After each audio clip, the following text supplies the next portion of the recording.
Greetings, fellow armchair Imagineers. Tiki here. And Blue Dragon 5.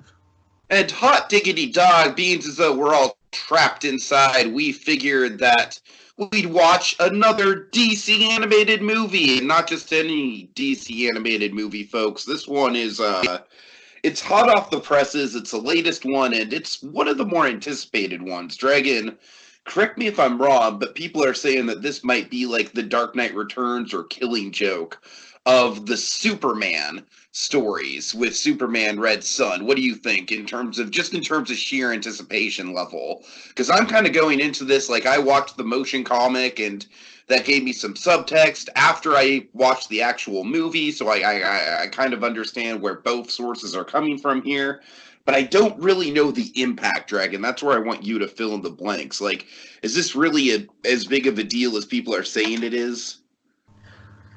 Well, yeah, I mean, Red Sun is one of the all-time big Superman stories. Like in the way like Batman has, again, he's got Dark Knight Returns, Year One, and Killing Joke is like the stories you count on one hand as the big Batman stories. With Superman, the three stories would be probably All-Star Superman, which has been adapted. Would be Superman for All Seasons, which hopefully again will be like the next one after this. and Red Sun. So absolutely, Red Sun is a huge kind of like touchstone story for Superman. Definitely a lot of hype there. I mean, even Stefan Kapusek, the voice of Colossus. He was very. If they ever made a live action Red Sun, he would say, "Oh please, like." Oh hell yes! He was very. Everyone loves this story. There's especially a lot of love on this story. Absolutely. Well, what I like about this story is I like two things about it. I like the moral complexity of the story, and then I also like the decade-spanning nature of it, and I feel like the movie illustrated both points quite well. And Dragon, I don't know, this is an interesting adaptation, and like I said, I'm coming at this like where I didn't grow up reading the books, and I'm not familiar with every line of the book or anything like that, so, I'm kind of coming at this where I honestly I feel like the movie maybe conveyed the points a little bit better than the book did, but by the same point, I feel like characterization-wise, I feel like the book hit some stronger notes. So I'm not really sure where to land on this movie. I don't really know where the fan base is landing on this movie, but I had a really good time with it. One thing I can say is that this movie is it's bleak. It really is very bleak. Like I'm actually kind of surprised that it's PG-13 because if I would have watched this when I was 13 years old, it would have been genuinely upsetting, Dragon. I don't know what to tell you. Yeah, this movie is it definitely. I mean, it's got some hopeful moments in between here and there, and a couple little tiny things of lightheartedness sprinkled in between. But overall, man, the tone of this thing is just pretty dark. So I don't know if that's a good thing or a bad thing. It definitely follows the book pretty well in that regard. But that's just kind of my main takeaway. It's just like, wow, this really is like the most bleak and kind of oppressive Superman story I've ever read or I've ever watched or whatever. I saw the motion comic too, so sure, let's go with Red as well. So yeah, overall, that's my takeaway, Dragon, is that this is a fascinating read. I love the decade-spanning nature of it. To paraphrase Lex Luthor, it's got a great American novel quality to it. And how decade-spanning it is. But I don't know. It's interesting to compare and contrast the two because I feel like both the movie and the book do things better and worse than the other. So that's kind of where I'm coming down on it, and it'll be an interesting discussion to have. Right. Well, here's where I come down on it. So, I fondly remembered Red Sun as the classic Elseworld story. Basically, it's Gotham by Gaslight for Superman in terms of because basically that's the real benchmark you really want to look at Red Sun with. If Gotham by Gaslight was like the first Elseworld story, Red Sun was like the first Superman version of that story, where it's like, okay, we're showing really what the landscape, what an Elseworld story is. Like one of the most, like aside from all the times turn Batman into a vampire in the Elseworld stories, this was the other big one. I mean, this is a big one, just considering like how much of the DC universe has changed, and honestly, that's one of the things. Like we'll get. I don't know how much you want to frame this conversation around the book versus the movie, but I feel like the ending of the book is a real mindfuck, Dragon. I know. We'll That get the there. movie didn't even bother to touch on. So, So here's the thing. So, anyways.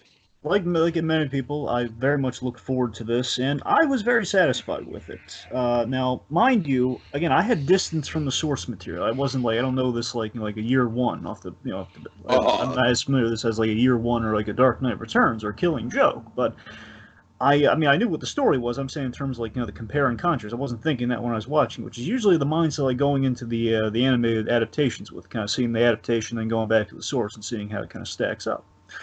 So I kind of had that going into it. So I was basically I wasn't checking the major boxes, throughout until the rewatch. So after the second watch, like okay, that's what they changed. All right, I got it now. All right, I hear what you're saying.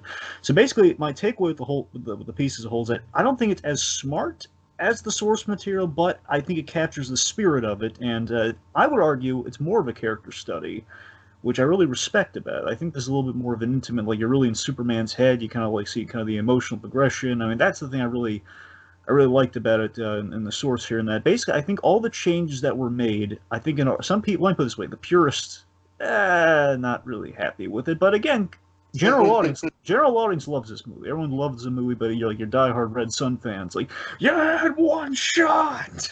oh God. Well, some aren't that vitriol, but some of the minds that we respect are not pleased by this, and you can probably discern who I'm talking about with that. Yeah, they didn't seem that negative, honestly. Anyway, so point being, I was very happy with it, but I do see basically I feel there are like 4 or 5 notable changes that basically those are the main points of compare and contrast I'll really be kind of bringing up during the course. I think everything else Okay. is in part of the course and does assist the story. And even those changes are justifiable to what they did in the story they're telling and really kind of tracking Superman's progression versus a whole landscape, which the book does very well. So again, two excellent stories, both the same story technically, but again, both told in very, very satisfying ways. All right, so a little bit of context for like how do we get Red Sun in the first place? Go ahead. I'm gonna keep it simple. So, folks, kids, so Mark Millar, Dave Johnson, and Killian Plunkett did this story. Mark Millar, of course, you might remember him as kind of writer extraordinaire. Did Civil War, which of course I feel adapted far better than source material. Did the Kick-Ass story, the original, and various other stories you probably know. Anyway, so Mark Millar, this is kind of his baby, and believe it or not, Mark Millar has been pitching this story ever since he was 13 to DC. Like I believe like he wrote letters in pitching it to DC as a 13-year-old kid because basically he was inspired. There's this one-off Superman story way back when, Superman number 300, that kind of flirted with the idea of a Russian Superman. Not an Elseworlds per se, but it was kind of like a story where it's like a dream story or something like that. It's like, oh well, it didn't really happen, but this is like what it would have looked like if it did happen. So basically Millar's been or like here's the thing, there's always like a mispronunciation thing with the name here. Apparently it's just Miller, but it's spelled with an A. Everyone says Millar because it sounds like Trucar Noir. But anyway, point being, Mark Miller. He I'm sorry. So point being, Miller here, he had a lot of love for kind of that idea, that story here. And again, this is the big takeaway with all this. This is the first real kind of dictator Superman story. But the big thing I really love to praise Red Sun for, I think the reason Red Sun is like far better than what you think it is when you go into it, is that it's a Superman with an arc. He's not just starting like as like the power hungry lunatic or anything. He's not just power hungry at the start. He's not just I'm the royal despot, bow to kneel before Cal. None of that. He's not that. There's like a progression. Like how does the slippery slope take place? He's still the Superman we know, but he's just raised a little differently. It's kind of like kind of like the what if we changed one thing in the Superman story, but it ended up being a rather significant thing. I actually had the pleasure of meeting the cover artist, Dave Johnson. So basically, he's the guy responsible for the propaganda look and just kind of the general design of the place. And I believe Killian Plunkett kind of took the ball from there. So that's in regards to the artist of it all. Uh, this story was actually kind of quasi-adapted in Supergirl season 4 rather well. Basically, what they did, they can't say Russia because obviously landscape we're living in these days. We can't just say and then the Russians. No, we go with Kasny, which is kind of DC's fictional equivalent to Russia. Russians. The Russians. Basically, it's Supergirl season 4 did the Red Daughter, which essentially is the same story where basically she goes back in time and accidentally splits herself. So, like, what if Supergirl landed in Casnia way back in the day and she was raised as kind of like a Red Daughter? And it was a really good story, too. That's where they introduced Lex Luthor in the Supergirl. Oh my god, I love John Cryer as Lex Luthor in that show. Point being, we've seen Red Sun adapted a little bit already, like the year or so before this, and now, oh yeah, the year before this. And now, of course, it's brought to us by Sam Liu, kind of their in-house kind of director guy for for, for a lot of the DC original animated movies. When we don't get like a big name like a Jay Oliver, if you will, and writer. Oh, you're gonna love this, Tiki. You're familiar with the writer of this piece, J.M. DeMatteis, who I've also had the pleasure of meeting, the guy who did Gods and Monsters. You remember Gods and Monsters, don't you? Oh, yeah. Of course, we love that take on Superman, especially the comic. That's Gods and Monsters is still to this day one of my favorite of these DC animated movies as a casual fan of them. Yeah, well, that was Bruce Timm's idea, but again, the story I sent you, the supplemental thing, with the whole story about Superman as the migrant that's coming from the migrant family, and like, oh my, and like the thing with his father, that was all J.M. DeMatteis. He's, oh god, I love his writing. He does a lot of. He was kind of a big catch. He was really kind of deep cut comics guy. He's really a brilliant writer. I love him, and I think he did an excellent job in adapting material. When I saw his name pop up on the screen, it's like, oh my god, DeMatteis, they got their guy. All right, this is the guy who can do this story. All right. Anyway, there you go. A little bit of sprinkled context for you here, folks. So, folks, if you're watching us for the first time doing a commentary, the general idea is that we strive to make a commentary where you don't necessarily have to watch the film to listen along and get a valuable conversation and podcast out of it. Having said that, watching the film along with us couldn't hurt. Definitely would give you some context, but we'll try to make the conversation as context-free as we can. With that being said, we're going to go Lethal Weapon style. I'm going to count up to 3 and then say the word go. You guys are going to get your copies along if you want to watch with us. And you're going to get ready to press play on the word go. Dragon, you ready? Yep, get it to the 0 mark, kids. Timestamp 000. All right, you ready, Dragon? Yep. Let's do it. Superman, Red Sun, in 1, 2, 3, go! All right. So this is one of the big changes off the bat, is giving the Lana character a bigger presence and way more pathos to her. She's basically a one-off in the comics, but here we get a whole extended backstory with her. What do you think of that, Dragon? Well, it's let's see. So of course, Svetlana Lang. I love that pun, by the way. They kind of changed it up for the movie. Svetlana Lang. I love it. So she is. But yeah, I really do like to see. Of course, J.M. DeMatteis yet again showing the formative years of an Elseworld Superman. But I really like the choice to show less the origin. Like, what if the ship landed somewhere else? Which we've seen that already with Gods and Monsters. We don't need to see that again. Instead, we see those formative years with Svetlana, and much like the book, Svetlana. She is again the Lana Lang s character is very much like later on in the story. She's the one who influences his change. I love that we kind of see her in here as the childhood friend who again he recognizes later in the book and recognizes later in our story. But we gave her a really nice formative moment. My favorite thing about her moment here is she really kind of she builds up the ideology of Superman later. You protect the weak from the bullies, and she tells him to use his gifts for the state, which again kind of brings it to the whole Soviet Union, kind of the communism role. We're all serving the grander whole. We're serving kind of the leadership, the motherland, as it were. We can't do anything selfishly. We got to contribute to the whole. Right. Yeah.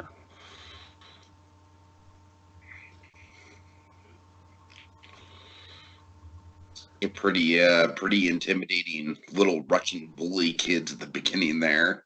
Yep. If you were to get Yeah, you can get his teeth kicked in by her all the same. That little punk. Anyway. So, of course, the wonderful Tara Strong voicing young Superman here. Oh, nice. Always popping up in unexpected places, that Tara Strong. You can't keep her away from these animated projects. Like, beat her with a stick or something. Like, get out of here, Tara. Get out. No, this is great Uh, though. yeah, this is I really do like the whole background of you know just letting Lana in on the secret, and just them becoming. I really like the pay it forward between these two. You know what I mean? Just the whole like we'll get there. I'm trying not to jump the gun on when Lana comes back into the story, but it honestly is one of the big highlights of the movie for me, and one of the big changes from the comic that I think worked really well and worked in this movie's favor.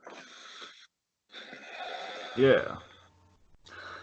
And also, there are a lot of fun, really subtle, like kind of nods to the Donner films in this. Like a lot of nods to like just Superman overall. A lot of fun little references. Of course, when he's like lifting the tractor, demonstrating his strength a little bit, like like the Kent's kind of finding Superman and the Donner Superman. He lifts it to kind of surprise him. Little subtle nods like that. A little more on the nose nods later on, which are awesome. Don't get me wrong, but yes, again, getting back to our plot here. This is the moment I'm talking about here, where she said you have to give him to the state. I love just giving that moment here where again it's like him we see him serving the ideals and again coming from a place of friendship. Basically, the big idea is like this is the last moment of humanity before he becomes a symbol. That's like we saw the 12-year-old kid. Now he basically when he becomes like goes to the state, then he becomes the ideal, which we're kind of seeing done now in propaganda form. Again, this is some of the great art from the comics. Just kind of realized one of the best openings they've done for the DC original animated movies, by the way.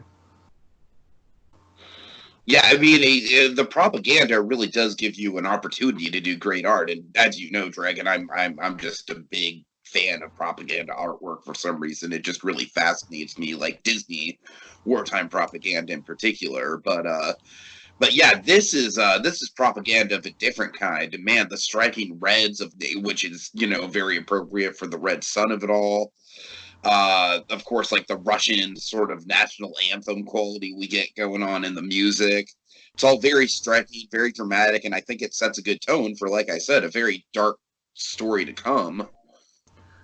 And again, like you seriously, you love Dave Johnson's art, man, because again, this is like all he just loves doing propaganda stuff, and this is how the book actually opens right now. And I always love this the idea we're taking the old George Reeves Superman opening, and basically we're using it as kind of our expo dump for okay, this is the Russian Superman who seems like a myth. It seems like Russia's new meta. It's like a meta version of Sputnik. It's less Sputnik. It's like that was non-threatening. It was more paranoia on that, and this is more like the new Russia's nuclear deterrent. This is like beyond the missiles, the meta missile, as it were. Uh, Which is great. I love like they're trying like this can't be real. Look at all the stuff this guy can do. Again, they're trying. It's mere propaganda. Of course, it later on. must be some sort of trickery. Exactly. And on the flip side, later on, we have Superior Man. We have kind of the same argument being, oh, it's propaganda. Oh, I can't wait to get to Superior Man. Well, I hear that. I hear that. So, Okay, seriously,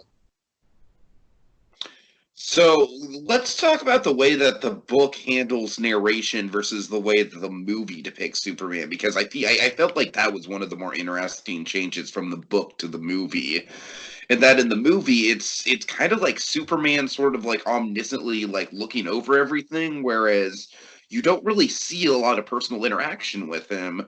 And like you said, that is a change in this movie that certainly they address, where there is more of a personal presence for Superman. I feel like Superman, his presence is more, through other people in this film.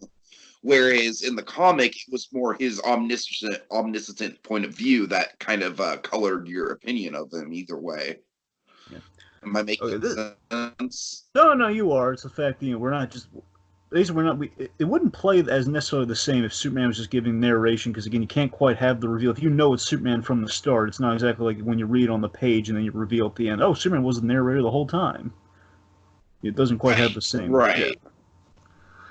Okay, this time we got to talk about the oh god the Stalin thing. So this is one of my favorite ideas in the movie. The idea that Superman essentially again once he kind of surrendered himself, and there's the whole De Matisse of it all here. When of course he kind of from the age 12 essentially he was adopted by the Soviet Union, which essentially means Stalin is Jonathan Kent. I think it's a brilliant idea, and that's Oh man. where again Oh, he that's so was twisted. where he was the red son, he was the adoptive father, and I love. And here's the thing, but Stalin is the fact Sure. that he Sure. respects power, and basically Superman is the golden boy for that reason. It's his golden boy, his red son, and And by the way, Tiki, I neglected to mention this. A fun takeaway, and I don't know if this was fully the inspiration or just like a fun fact that they kind of happened upon when they were working on the book way back when. But do you know what Stalin translates to?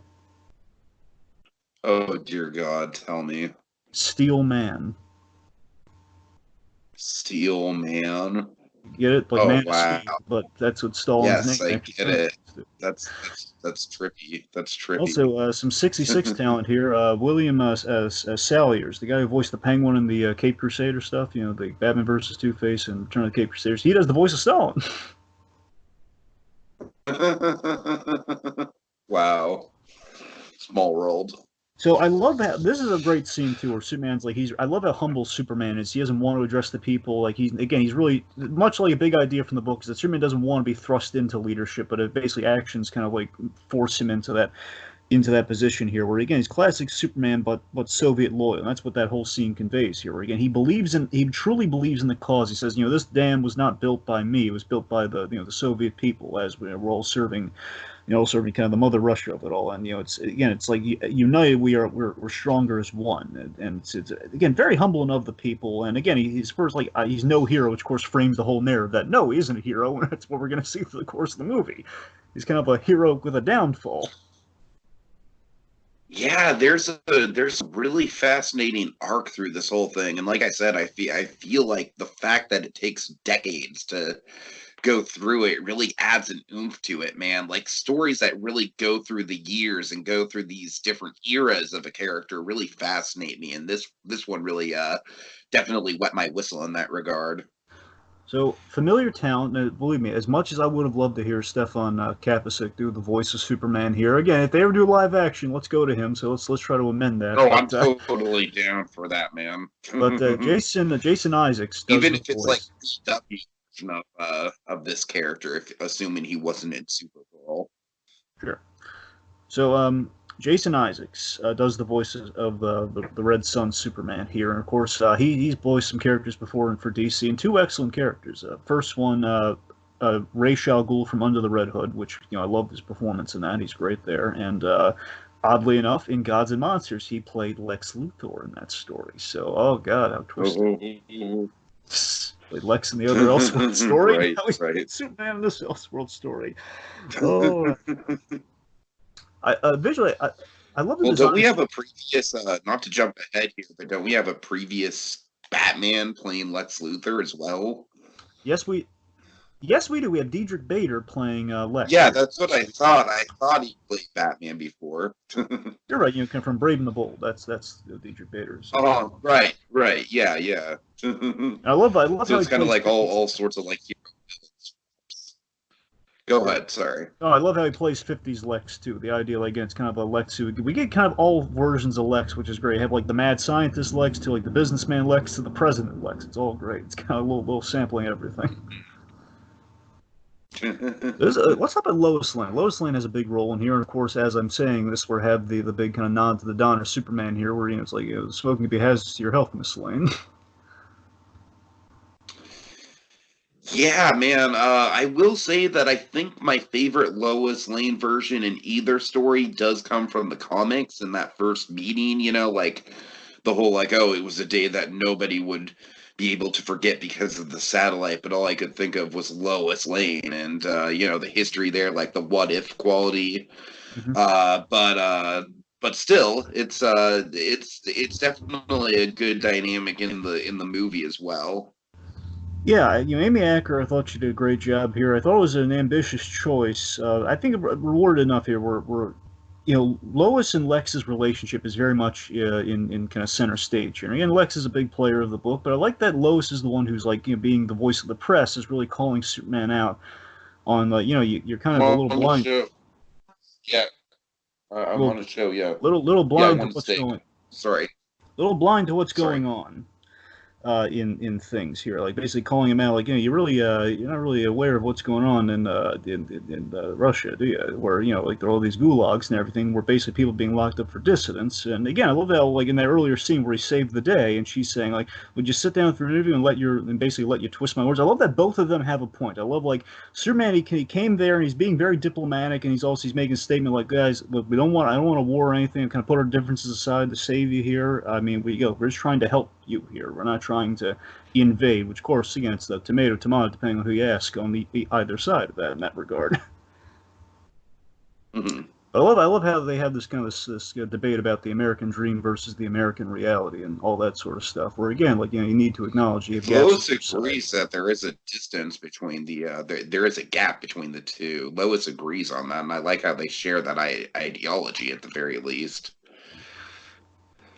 Exactly. I think the big difference with Superman Um, here that she's kind of circling around here is without Clark Kent, basically his powers put him on a pedestal, and he is working as he works for that utopian endgame. Since he was 12 years old. Like again, it's like all the perspective, all like kind of like he's trying to fight for for humanity, but he doesn't quite understand humanity because of that. He hasn't experienced humanity since he was 12 years old. mhm. So yeah, this gulag stuff is man, it's really intense, and it is probably one of my favorite sections of the movie. And correct me if I'm wrong, but they really don't go into it that much in the comic, except for like a mention here and there of like, oh, Superman, you could be doing something about this, but you're not. And man, I found a real poignancy of it all, especially in how they use Lana. We'll get there very soon, but yeah, this scene hit me, Dragon. It really did. Yep, I mean, I love the beats we hear. Like, it's a lead line gulag. So again, this was like designed to be hidden from Superman. Like Stalin knew all about this and trying to Hmm. Hmm. shield him from it here. And basically, Superman, saving the you're saving the dissidents and saving the innocent here. And I love how we stage a lot of this here. We're hitting the emotional mark of the film with Superman's guilt over this blind allegiance that he's had. And again, it's a classic kind of Superman bit to hit. But again, we're really pairing with like a real life thing where again there were, again, all the people just in prison for having a different opinion. It's quite horrifying when you think about it. And again, knowing that, and it really hits me with the movies, the fact that he really believed in this cause. He believes in everything that he's saying. He's not just a puppet. We know he's not a puppet, but he really feels like a puppet in this scene. And he feels really bad about it. Yeah, I mean it's really eye opening, man. It really would be like just imagine if you what everything you lived for, everything you fought for was under the guise of this prison system. It's really quite striking imagery. And we're about to have the most haunting bit in the movie for me. It's coming up, but I just want to make sure we cover it. So the haunting setup with young Batman. Oh my goodness, this is Oh God, Batman in general, man, is fascinating. I can't wait to talk about that more in full. But yeah. So of course, I mean, the classic thing with Batman. This is like a pull, like from a line in the book. The classic thing with Batman is sometimes when you have the Joe Chill figure, or you hear like the account of like Batman of the origin by a writer. Usually they'll say the eyes that he shot them, that they basically he gave the man who shot his parents, like are so haunting and deafening. So we kind of encapsulate that here, where young Batman looks at the man who he blames for this with like the most chilling stare you've ever seen a child give as his parents are dead behind him. But again, this is a huge change Oh from the book, which God. I'll break down here. But what I love about this though is that in the book, Stalin had this illegitimate son who essentially was Superman's friend from Smallville in the comics, Pete Ross, but like Peter Rosloff here in the Okay. comic, and it was like a whole thing where he gunned down Batman's parents who were like anti-Superman, or about basically doling out anti-Superman propaganda. So they were killed for that reason. He was always trying to get that Rosloff guy. But this, to me, I love how systemic it is. I love how systemic the grudge is here. It's basically, what if we took Batman v Superman and kind of did it right here, in a sense? It's kind of like he has a legitimate reason to really hate Superman here, because Superman, he could hear all that. He could be, he was praised and propaganda as like the next savior for the Russians, and he couldn't even save. He let all of this happen. He let this prison happen. He was, as far as he's concerned, he approved of this prison. Right, right. Yeah, exactly. And as far as he knows, he approves of the prison. Like, he doesn't know the politics. Yeah, again, it's like it's Batman taking a war on the system and Superman, which again is like I know it's different from the book, and that's the thing. The book always had like a big loop, a big kind of plot hole for me with the whole Batman story, which essentially is Batman has I the feel main. like this movie does Batman a lot better, just generally speaking.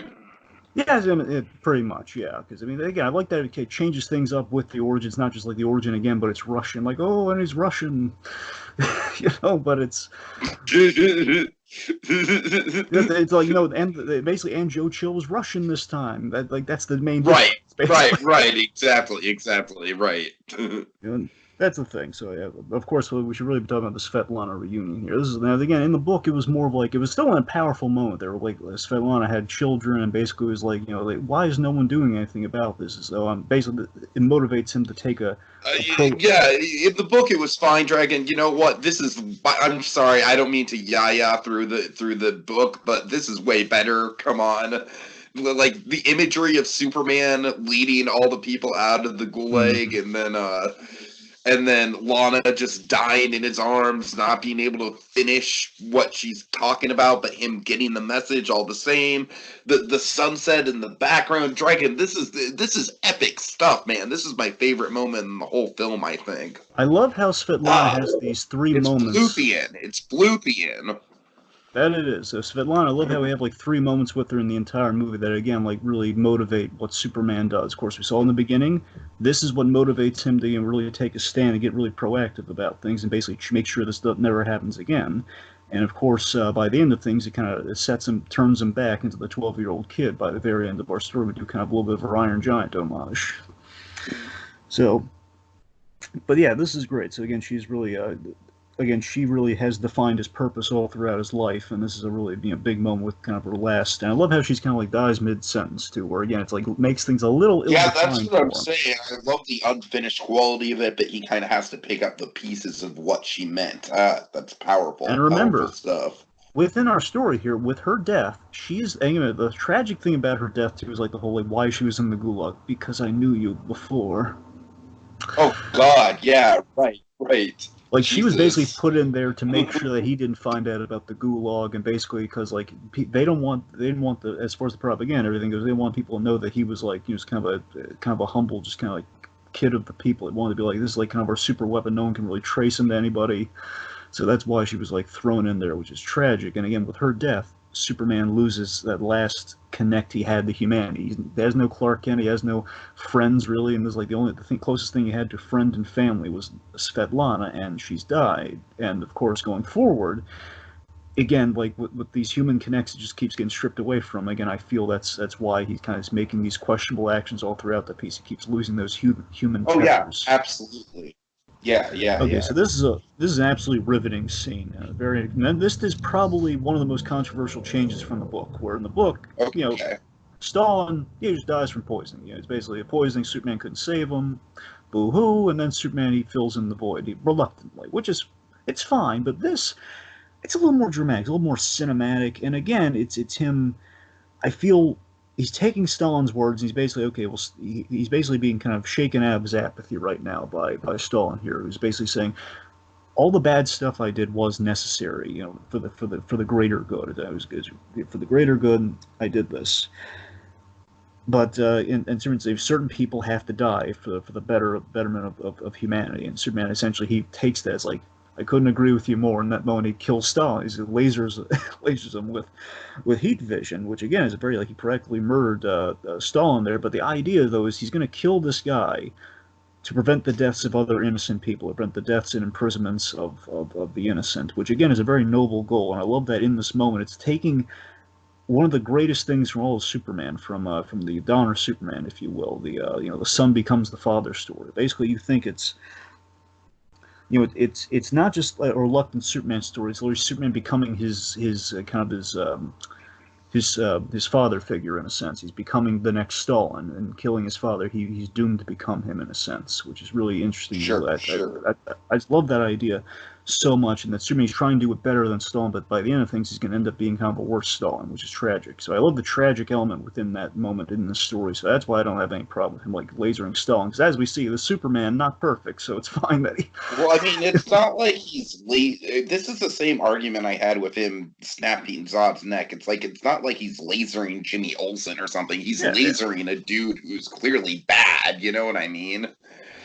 And he clearly does, much like Man of Steel. I will defend Man of Steel here. He clearly does have moral repercussions about this whole thing.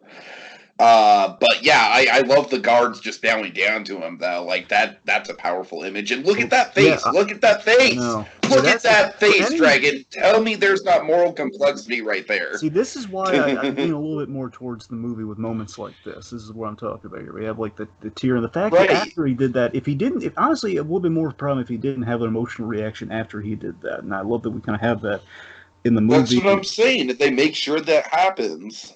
And also, again, it complements the last words of Svetlana there, where she says, you're the strongest man should be in charge, and who's stronger than you? Which basically is what he did there. Well, Stalin wasn't strong enough, and again, he's kind of at the end of the day, he's kind of a weak man making these decisions of like who lives and who dies, and Superman's trying to be better than that, trying to be the bigger man, trying to be the stronger man who actually could make like the big kind of godlike life or death choices, which he kind of makes in that moment. Get rid of the worst guy so I can be the better guy. So again, he's trying to make those violent choices more strategically. So, speaking of which, I love that.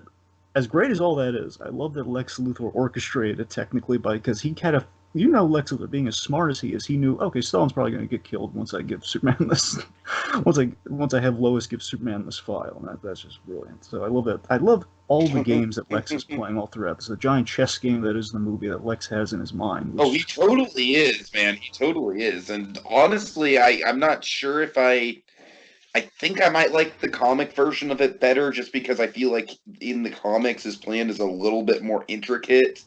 But in the movie, it's fine too. In the movie, it's really good. And you're right. I just feel like in the comics, his payoff is like very Ozymandias-esque. Like it's very much like, oh my god, he was pulling the strings on everything. Wow. But whereas this, it's like I don't know. I feel like, yeah, go ahead.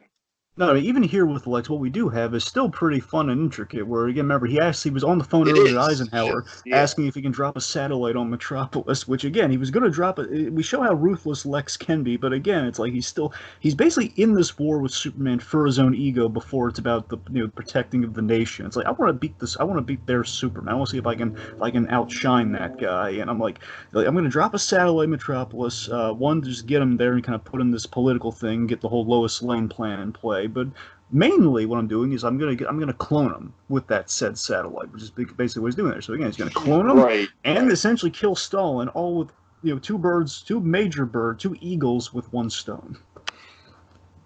So also, Jimmy Olsen, you'll notice it's kind of fun. Since Supergirl, we've kind of introduced the idea of a black Jimmy Olsen. So I gotta admit, it's quite fun to see that kind of pop up now and again. Max Lance has done a black Jimmy Olsen, and Supergirl has done one. We're kind of leaning a little bit towards that. I gotta admit though, of all the stories to include a black Jimmy Olsen, given what happened, given Jimmy Olsen's his character arc in this, given that it becomes president, it feels a little. I'm not saying it was intentional, maybe, but it just feels like, hey, we're trying to parallel real life, like big moments in history. I don't know. It felt maybe a little mandated, but it was fine. Yeah. Oh boy, the Korean War stuff. This is interesting here. The idea that basically Superman ended the Korean skirmish in 3 hours versus 3 years. Yeah, but at what cost, Dragon? At what cost? That's the at what cost are like the 3 words that sum up this entire story, and I love it. It's like you just look at this footage, man. You can see you can literally see the background just burning behind Superman. He's clearly done damage here. But again, in service of his cause here, he's minimizing the damage Stalin would have done. Sure, because he did minimize casualties. It's very morally complex. Yep, admirable, but it's definitely bound to go south for sure. It's like that's too much power for one person to have. So this is the relationship beats I really like here. I love how we're kind of building the relationship between Lex and Lois here, and Lex feeling genuinely bad about neglecting Lois, because many times throughout the comics, throughout all the history of Lex Luthor, and sometimes Lex and Lois have had like a relationship that didn't pan out, or Lex kind of lusted for Lois Lane. He was always extremely jealous when Superman came around. And this is kind of like a fun, like, what if we actually got these two crazy kids together, and what kind of relationship would that be like?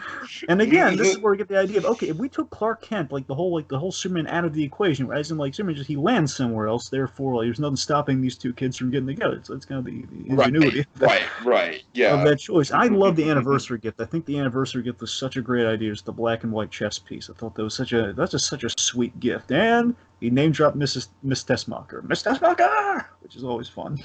Oh God, who is that, Dragon? I'm sorry. From the Gene Hackman's Lex from Richard Donner, he had the assistant, like the lady friend. Essentially, his Harley Quinn would be like, his assistant. Oh, okay. He always screamed her name, nice. like Miss Tessmacher. He always screamed her name. It was funny. Ah, And they worked her in the Supergirl quite. Mention there. They worked her in the Supergirl quite nicely, actually. The Miss Tessmacher character. She's anyway. I don't want to bore you with all the Supergirl stuff. Moving on. All right. Here we go. Your guy. Your guy's up here. Let's talk about Superior Man. Oh man, Superior Man. I love how absolutely like ruthless and fucked up this guy is, where it's like, again, Dragon, it's everything I love about propaganda on like a psychological level. It's like, on one hand, Superior Man is like this very ideological, like symbol of what America should be, and our Superman, if you will. But on another hand, just the deeper you look, just the worse it is. It's very much just like, oh no, this is not what we want our American ideals to be. And I love the symbolism of it, Dragon. That's my favorite part of the whole thing. Just I know. The twisted, perverse nature of what American ideals have become. I mean, look at his chest. I don't know. It's literally very... us versus them. It's literally an us versus them mentality. Right. But seriously though, I think they did handle Superior Man far better here than the comic, because the comic was just basically as a one-off, like a little bizarro now, like, hey, they made their own. Basically, the superhuman arms race has begun. But again, I love how while we have our own deterrent, as you said, there's paranoia on both sides. So we're definitely feeding into that with the propaganda side of things, but also there's definitely more substance in the evolution of a guy who's like purely, pro, kind of like support the troops mentality of like, commies, with Travis Willingham, like the voice By the way, I love that this film has the guts to. I love how this film has the guts to just throw around that kind of language. Yeah, like America first, you Ruski, that sort of stuff. Dude, I love how cocky Luthor is here. I want him to be afraid. Like that's Lex, man. That's a great thing about the story, that as even though he's kind of our 50s B movie hero in this context, he's the hero scientist of the movie. But again, he's still Lex. Any way to slice it, he's still Lex. Right. All right, so with introduction to Wonder Woman, man, Vanessa Marshall is an excellent Wonder Woman. She actually voiced Wonder Woman in the Harley Quinn animated show recently, and she's done a lot of great voice work. She was a Gamora in the Guardians of the Galaxy animated thing. Vanessa Marshall, good. Well, if not the animated thing, I think she might have been Gamora in the video game, the Telltale Guardians of the Galaxy game. Anyway, but her Wonder Woman is great here. I think she was very well represented in this film. Yeah, I think they pretty much capture all the beats of the comic quite nicely. It is a very tragic story, kind of like the downfall of a friendship. You know what, Dragon? I will agree with our mutual friends here, where I did think that the lesbian reveal with Diana was just a little bit awkward. Like, it makes sense logically. I just feel like it was a weird placement within the film. But honestly, that's about my only issue with Diana. I don't really have many complaints with her. I think she was handled very nicely. I really like the simple dynamic of Wonder Woman kind of instills her hope in man via Superman instead of like a Steve Trevor. Yes, yes.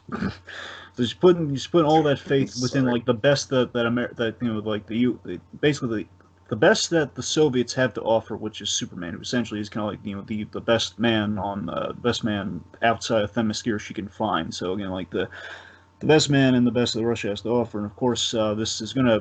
She basically becomes disheartened as the duration goes on, and so again with the relationship stuff, I think it's a nice update from the book here, where we're taking the romance out of the Superman Wonder Woman story here. Which one, it does make sense for the reason that she gives. Island full of woman, okay, I buy it. Which is always kind of speculative Wonder Woman, because obviously you have Steve Trevor, but again, prior to Steve Trevor, probably women.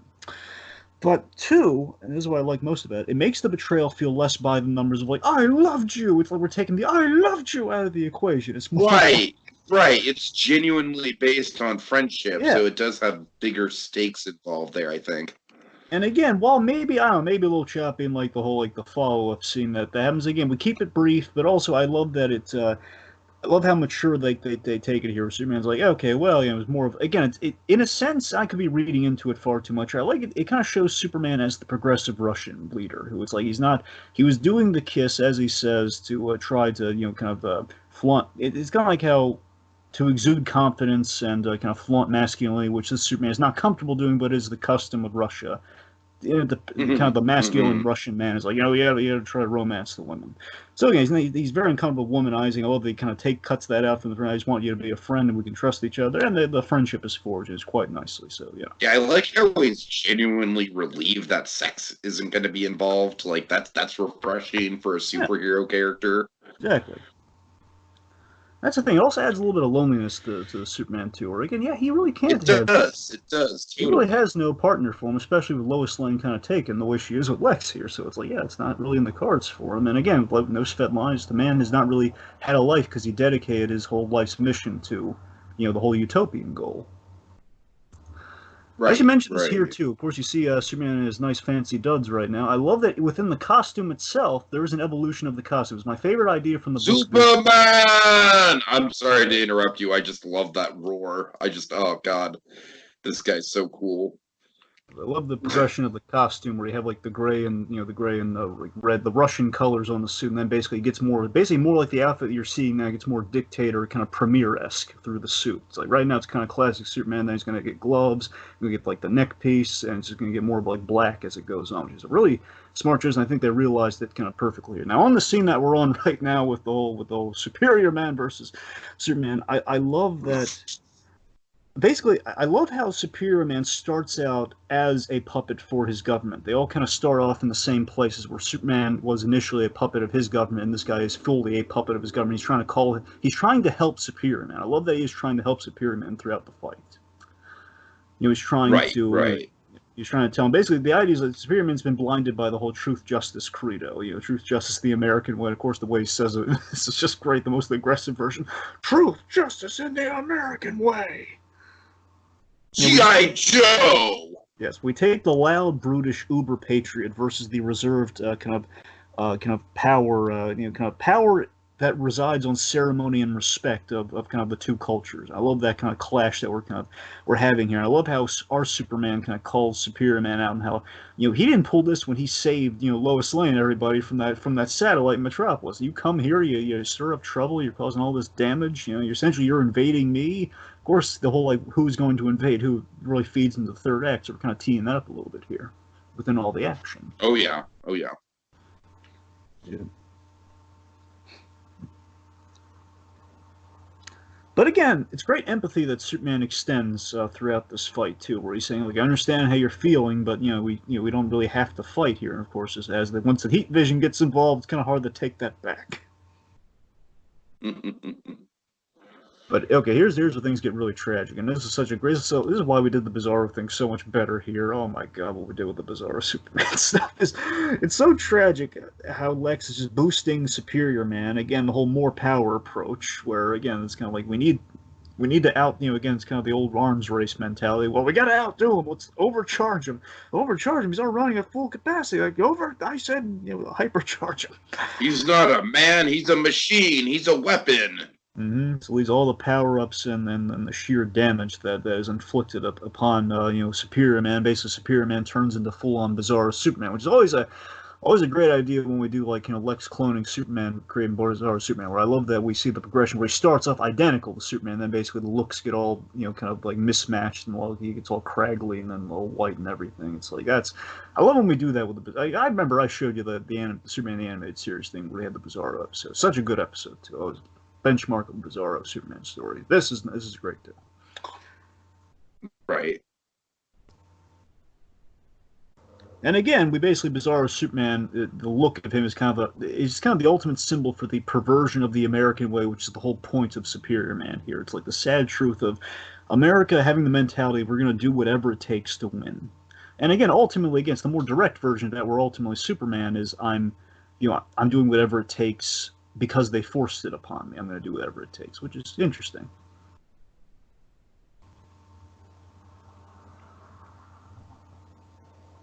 Oh God, look at him here! Oh God, it's just the yeah, I know, man. This is another bit of really striking imagery that just kind of sticks with you with this film.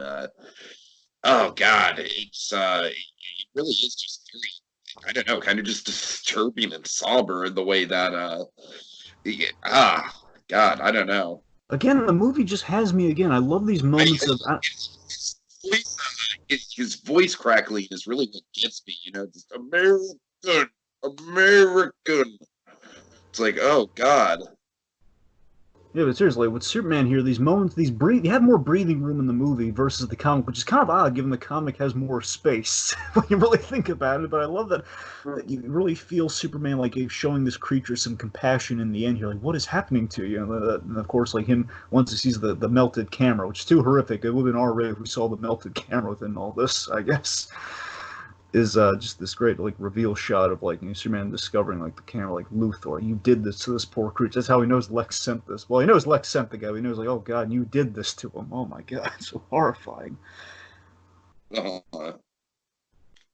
And again, I guess the grand arc of the movie that maybe I don't know, maybe is a little bit more in the comic here, but still with a scene like this, perfect balance of Lex here, where again, hell, he had a 12% chance of succeeding and actually killing Superman, but I just wanted to I did all this, I killed this guy to scare him, just to scare him. That's Lex to a T. Oh, yeah. And I love the paralleling arc of Lex and Superman. This is what I think kind of gets serviced. It gets serviced decently with a scene like this here, where Lex and Superman are both in an arc of losing their humanity until they kind of converge in the end and find it again, which is kind of the spine of the story in the comic, which, again, meaningful bits like this do kind of represent it well. Yeah, and it's interesting because, like I said, I feel like the movie is presented as a more straightforward character study, whereas the comic is presented as almost kind of like an alternate reality history book told through Superman's eyes. Mm-hmm. And so, because of that, I feel like the comic is a little bit more impersonal, but it still has a lot of layers to the dynamic. So, like I said, Dragon, just the intricacies between the two of them are really fascinating to study. It really is an interesting adaptation. All right, so you want to see the Berlin Wall broken down in a rather terrifying way? Did you ever think that would be possible? No, I mean Spielberg should probably do a movie that could be the sequel to Bridge of Spies. Oh God! See what I'm doing? Just like the symbol of oppression, but it's like it's just matching oppression with oppression, Dragon. It's rather terrifying. I love the idea. I mean, Go ahead, literally darkening with each iteration of the costume. I love it. But yeah, seriously, the Berlin Wall here is being taken. Again, so far he's not invading, but Superman is refusing to let the USSR be contained or controlled by an outside force. Basically, he's saying, history, you can't stop what I'm doing here. I'm not gonna turn the table over on you, but you're not gonna box me into a corner. No one puts Superman in a corner. Right. And look, he destroyed all their hard work, which is just sad. Like, oh, and they built that wall, man. It was oh well. No parallels. Okay, so Dragon, we got to talk about the man, the myth, the legend himself, my friend. When I saw his name pop up in the credits, I got very excited. Paul freaking Williams in the house. Oh my God, Dragon, what say you? It has been years since we've seen Paul Williams do a voice. More accurately, been him do a DC voice. He hasn't worked for DC since the Batman animated series as the Penguin. I love what he did there, and I love that we brought him back here. Like, Uh-huh. Uh-huh. I don't know if it might have just been so long since he's done voice work in general. Because Paul Williams is kind of like a subtle resurgence since Baby Driver. He's been kind of popping up a little bit more lately, which is just great. I love that we're getting him back in the world. Because again, folks, as an excellent documentary, it's like Paul Williams still alive and still very cool. But I love the cold calculation he brought to Brainiac later in the movie, too, when we get to know him. Oh, God, he said, Paul Williams is perfect for the voice here. Of course, there's a huge thing Brainiac does here where he shrinks, usually with his own Krypton, he shrunk Kandor. And I love that this is a Superman who really doesn't, as far as I'm concerned, Superman doesn't know about Krypton at all. And of course, given where the book goes with Krypton, that's why they want to confuse people with that. The point being, though, is there is...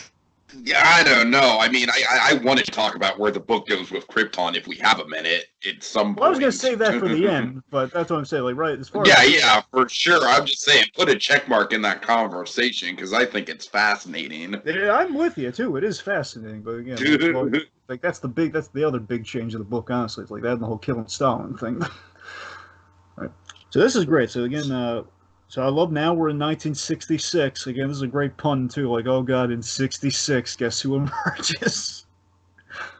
This is kind of fun. Where again, like the Russians, they're celebrating Superman here. So this is kind of like we don't have a Fortress of Solitude like we do in the book here, but what we do is he's kind of has a museum serves as the Fortress of Solitude to the passerby. It's kind of like in the merging of Superman with kind of the Russian culture, which is quite nice. Sure. So again, this is a reminder, folks. This ain't Bruce Wayne. It really isn't. Again, it's the idea. Again, if it were Bruce Wayne, it would have been in the U.S. God, no. And of course, I love that this is the story of the ticked-off Russian kid going to war with Superman and his quote-unquote utopian system. And I gotta admit, I'm not sure how we feel about the 10-second bit, but again, this is not our Batman, and he is making a. This is like very, very V for Vendetta Bruce Wayne Dragon, or V for Vendetta Batman, I should say. Like I said, not Bruce Wayne. Yeah, exactly. But you're right, though. That's the thing. It is very V for Vendetta-esque, and it is very basically he's making a point to Superman. So I think any naysayers, there's your excuse. Again, he's trying to make a point to Superman that it's better. Basically, of course, ultimately, with Batman's story, his whole point is better dead than have your free to better dead or free than controlled. You do not want to be controlled or basically thrown into a prison. It's basically better dead or free than oppressed. That's kind of Batman's whole point here. That's kind of what he's saying. You guys are oppressed, therefore dead. And to drive the point home to Superman. Superman could have saved them like he could have saved my parents, so screw him. That's kind of this Batman's point. I gotta tell you, Russian Batman never looked cooler in my life than he does in this movie. Just seeing him fully realized. He always looked a little bulky in the comic, and now he looks perfect the way they animated him here. And Roger Craig Smith, the Arkham Origins Batman, doing the voice of Batman here. Roger Craig Smith to me was always like the perfect young Batman because he always sounded like a young version of Kevin Conroy, so it was kind of really cool we got him here. Right, yeah. Now we don't cover it here, but the idea, if you look at Batman's his coattails are all kind of like covered in something. Guys, this is a Batman who does not have a Batcave, does not have like all sorts of he doesn't have money at his disposal. This is a guy living in this is a guy living in the sewers of Russia. Yeah, essentially. But again, I love the point here, as Superman and Wonder Woman are going to kind of comment on it here, is that the immortal man, much like Lex Luthor, again, the guy who's just either really smart or really resourceful, again, that can do all this damage, all this horror, can unleash all these problems for Superman. It's quite something. Mm-hmm. Okay, this is one of my favorite. Again, this is where we're addressing the really big slippery slope. So with Brainiac is the perfect symbol for what Superman kind of becomes by the end of things here. Again, kind of the massive control freak, where of course Brainiac also gives Superman too much power. Well, Superman's already powerful enough, but now he gives him the tools that really send him over the you send him over the deep end as a little expo dump in the I don't mean that negatively, the little exposition scene we had in the museum kind of establishes that he's reworked Brainiac. And I love how questionable it is. Like, how can Superman reprogram someone as advanced as Brainiac? And there's a really good answer for that later.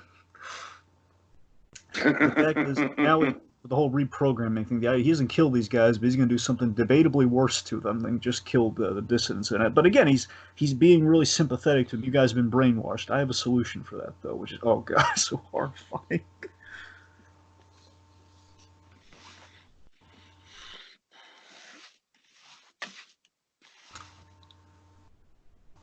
So yeah, Also, again, Diana does have.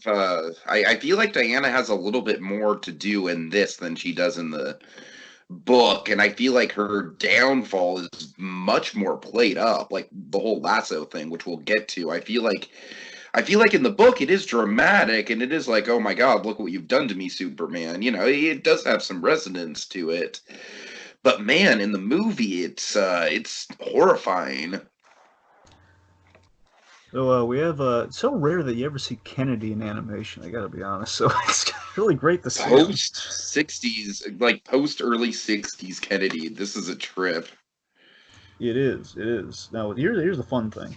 So Jim Meskimen is a voice actor. Jim Meskimen, he does all the presents in all these DC animated movies. Think about it. In this movie alone, he's Eisenhower, who we never see, and Kennedy, and in Dark Knight Returns, he was Reagan. 3 presidents. Oh man. Technically in a Wow. row, right? Essentially in a row. So what I like about this story in general is the fact that it does blend together all these different parts of the DC universe, but still, it's not like a gimmicky crossover story by any means, but it shows you the ripple effects of this what if scenario, and I feel like that's fascinating. It's like we get a little taste of everything. So we're gonna get into the Green Lanterns. We already have how Wonder Woman's affected by it. Of course, we got the Batman of it all, which is probably the most important piece of the puzzle. The Lex Luthor and Lois Lane stuff. I really love how intricately every layer of the DC universe is put together in this. You know what I mean? So what's really fun is that there's this great movie, Just Like New Frontiers, based on an even better book by Darwin Cook, who of course fortunately is no longer with us. But New Frontier is all about, hence the title of the movie. It's kind of about like looking towards the new frontier of the space race and everything. And Green Lantern is kind of the main character of that book with the Martian Manhunter. And of course, it's kind of fun that with Kennedy and we have Kennedy in a Superman story. In the comics, Superman and Kennedy were kind of talked up to be buddies before Kennedy's death, and they had to kind of take away a lot of those comics after his death. And again, it's kind of fun to see Superman at odds with Kennedy in a sense here, as kind of the leader. And again, it's kind of fun to see they pretty much use the same model of Hal Jordan from that story for this 50s sorry, not for the 60s Green Lantern. I mean. Which is great, but seriously, I'm absolutely with you. I love the Elseworlds idea. Basically, the answer to one alien is another via the Green Lanterns, and kind of like, okay, let's take an American pilot. Okay, let's turn him into a Green Lantern, and we just retro-engineer the ring versus being chosen, which is again the whole point. No one's choosing any heroes in this story. We're making our own heroes. We're defining what our heroes are, which is really nice. Really smart story. Right. So I love how Paul Williams, man, he's just so cold and calculated, and he's got this he's playing the long con dragon. He's playing the long con so effectively. I love the Rocky IV influence on Brainiac here. I love it. It's just kind of like Oh God. all these. Seriously, it's like here's the thing. It's half trust, where I think it's half trust, half technology. Where again, he's not quite at the point where years later he's going to have the arms and legs, but also might be a trusting. I don't trust this guy until I can know he's not going to try stabbing in the back before he has arms. It's that sort of thing. Uh-huh. So here we go. Here's the whole dissonance thing. Where basically you take those kind of the other sons of Batman, if you will, and essentially we've used Brainiac's technology and to basically kind of brainwash him, which is horrifying. And again, I love the debate. Superman's putting up an ethical debate with Wonder Woman here. Wonder Woman's wonderfully framing this ethical debate about Superman, his conditioning versus it's better to condition versus throw him in prison or just kill him, which again is what Superman's trying to fight against here. But Wonder Woman makes the point, is all that suffering worth your utopia? And Superman makes the excellent point. We don't all have Paradise Island. We all come to utopian vision from the start. We're not all that lucky. Again, I'm trying to make this into a utopia. Right, which is a solid point. I also really love the idea that unconsciously he's kind of making Krypton on Earth in Russia. Again, through Brainiac, he can actually make that happen. Of course, In the book, they literalize that idea quite brilliantly. But again, we'll get into more Very of that by the end. literalized, yes, yes. Which still, though, it's really clever. That Brainiac was very key in making that happen. And here's where we establish that again, Superman. There are some lines that Superman won't cross, and this is one of my favorite things in the movie, where we're seeing the slippery slope, where Superman he won't invade. Despite again logically his Brainiac's telling him he should invade. He has the power. He should probably invade. And I love how Superman has his almost callous confidence that America will fall, and then we'll be there to pick up the pieces. He just knows that things are doomed to fail, and I love the disappointment in Canada. He's like, oh man, you used to be friends with that guy in another reality. God. No, but seriously, it's really interesting stance though. Where again, it's like America's gonna fall, and Kennedy, I had my hopes up, and yeah, I love even the Russians had hopes for Kennedy. It was like, oh, didn't end up that good for us. Right. Okay, and this is really brilliant. This is kind of this is almost, this is going to be a really terrible pull. This is almost like kind of a Schindler's List pull here, where you have in Schindler's List the wonderful Bill Roman Goth, he kind of contemplates going another way, but it just doesn't quite work out. Where Superman here, he's thinking over Wonder Woman's words here about the utopian vision. Maybe you shouldn't force people to kind of think your way here. Where Ambassador Lee, Superman's making an effort to see things Diana's way here by just trying to build genuine trust, and he's having a conversation with the guy here, saying no, speak freely. What do you think? Why are you always tense around me? Of course, I'm terrified of you, which again is a really great scene. It's like, man, yeah, I love the understated quality of this scene. It's very much it's kind of a footnote in the overall story, but it says a lot.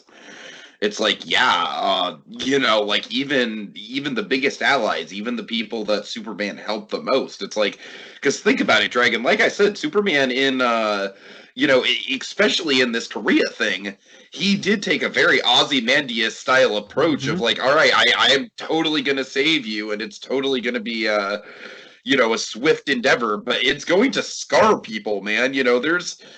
Let's just say there's a lot of people. There's a lot of people with squid-like post-traumatic stress over what Superman did, and I that's a fascinating concept. It really is. I love just diving into the idea of that. Go ahead. No, you're right. That is great too. And again, I love that before he has a moment to contemplate, we hit the big scene from the book, and then the big scene happens. Before he can really take that in, oh man, before he can really bummed out, they'll never. As much as you save them, they'll never love you. They'll never not be afraid of you. It's like, before you can even take that in, it's like, okay, Batman's stirring up the pot. They'll always hate you, Spider-Man. Sorry. Okay, because seriously, I love this dark situation of DC's Holy Trinity. It's like, man, you never imagine it going this south. And I always love this this kind of situation. I love. Yeah, this is the real Batman versus Superman, Dragon. It is. So I love how Batman makes his point with Superman with Wonder Woman's lasso, that again, per the lasso, she is subservient to his will, and it's like, this is what you're doing to people. That's a great bit. And again, we're just nice how we're doing BVS with the appropriate revenge-fueled, situation here. Where again, these two guys have really not just the whole thing, if there's a 1% of a 1% chance, then I have to take it. Yeah. And also, but we're going to be best friends in the next movie.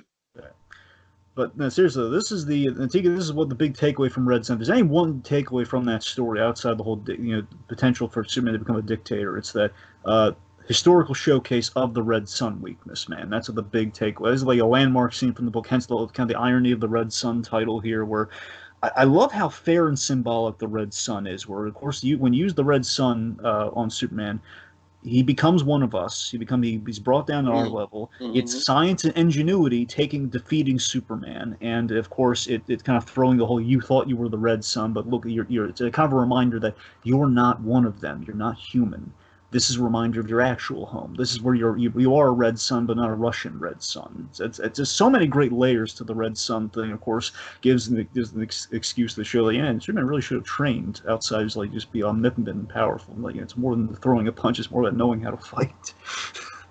Yeah, I thought the scene was really powerful, Dragon. I really, again, you nailed on it. You nailed it on the symbolic level. I feel like it's it's a really creative way to just get around the writing problem of like, oh, how do you kill Superman? Kryptonite, kryptonite, kryptonite, kryptonite. And this is the same idea as kryptonite, but like you said, it's it's written in a way where it's very scientific and it's got even more symbolism than kryptonite does, and just in terms of pure imagery, and it's like we're seeing Batman just pummeling the crap out of Superman, throwing him into a hole where this red sun is just shining down on him. I mean, this is a really upsetting sequence, and I kind of love it, Dragon. It is, and I love what he's doing here. I love Batman's revenge and his modus operandi here, where he's giving Superman a taste of the pain and helplessness. I don't think it's the same location, but essentially it's very similar. It might be like a decommissioned gulag or something, where basically that's where this fight's taking place. He's throwing him basically to kind of endure knowing that his utopia is going to be torn down, being helpless to stop it in a prison. Essentially, that's what he's doing. You're believing him in a prison of his own making, and like the whole. I love Superman's question, why I did away with all this, like did you? And basically, you're worse than Stalin. You're building it all up. You're taking people's free will away. Basically, you're doing the same thing by different guys. So Batman's making valid points, but the problem is Superman's getting this information from a crazy person who's trying to kill him. That's why Superman doesn't quite take the lesson away from it here. That's the flaw in the Batman logic. Batman's points are genuine and they are coming from a debatable place. But again, Superman, despite being called out by that crazy man, it just does not register with him until Wonder Woman and Lois ultimately kind of make it register for him. And of course, this to me was always the most haunting part of the book, right now. Wonder Woman. I've never seen it anyplace else. The idea of Wonder Woman breaks her lasso and just be up to pieces. It takes a lot of, she's bonded, her life force and her Yeah, power. yeah. I've never seen that anywhere else, but it was always a fascinating idea and haunted how her hair. It's a little bit more horrifying in the book, but still, I love how we brought it to life here, where it's it's like because you didn't know what was happening when you read it that first time. But like, oh my god, why is her hair like she looks so? Like it's honestly pretty equally haunting here because at least here, yeah, you're right. The imagery might be a little bit more striking in the book, but here it's like we get to see we get to see the effect. We get to hear her moans. We get to see her animated and just how weak she is. So it is very effective. I mean, it is well realized. I'm just saying it's like the first time you see it from reading the book is what I'm saying. Like when the first time you saw it, that you're first panel impact. You're right. Yeah. And this is great here, where I love Batman's fate here, where this may be a game to you, but not to me. I love how sad he gets here. It's never a game to him here. Where Batman's death essentially leads to the slow descent of Superman's utopia. So Batman, with his last action and with Wonder Woman's response to all this, and is witnessing Batman's death here, she feels genuinely bad for him a little bit in this moment, where basically it registers, and basically this is the beginning of the end for Superman. I love that it kind of took Batman's death to get him there. This is the again the death over the loss of freedom. Like Batman will not be subservient again like his parents were. He will not be put in a prison again, or not so much a prison. He won't have his freedom taken away from him again. With Superman having that really horrifying laundry threat, like a few hours, I won't kill you, Batman. A few hours of brain surgery, and I'll put you in a Moscow laundry. It's like, oh my god. Batman just won't take it. He blows himself up, and again with that weird, that always horrifying bomb he put into his chest, which always horrifies me. But the line doesn't get any better than this with Wonder Woman here. That whole like my lasso, the bond has been broken. Like yes, oh my god, it doesn't get any better than that. Yeah, and that's why I do think that it generally does work out better that they aren't lovers, but just allies and friends, and I feel like that makes the betrayal all the more resonant with the viewers. You know what I mean? Mm-hmm. And again, Superman yet again. I guess this would you call this the end of Act 2? Oh yeah, I would definitely call this the low of lows, yeah. So with that, yet again, end of Act 1 he loses Svetlana, end of Act 2, he loses the Wonder Woman, he loses yet another human connect, his other friend, and now he only has Brainiac, which essentially is who he is right now. It's all he has, and of course that friend's also going to betray him by the end of things. It just keeps getting worse for Superman. Yes, it is. See, the difference is this bleak. There's a difference between your bleak Superman here. We have a bleak Superman where it's like we're taking things away from, but you feel for the guy versus a guy who never smiles in the DCE. You're like, what is this? Why can't this guy? God, you're so right. That is the difference. Why can't they get that? We'll see. Maybe. Anyways. Anyway, so now we have President Lex. Now again, they kind of made a change here. Basically, in the comics, they made 2001 the year of presidential Lex. Where in this case, it's like okay, basically make him the replacement for Reagan. That's kind of what we're doing in this alternate timeline. Which again, in the scope of the movie, I know we lose a lot with the whole Krypton thing, which we'll get to by the end. But I do respect how again makes the narrative a little bit tighter, a little bit more connected, a little bit. Okay, so Lex is kind of like he's our '80s villain, which would fit within the whole Red conflict, as it were. So I think it's all relative. It all fits there. Sure, sure.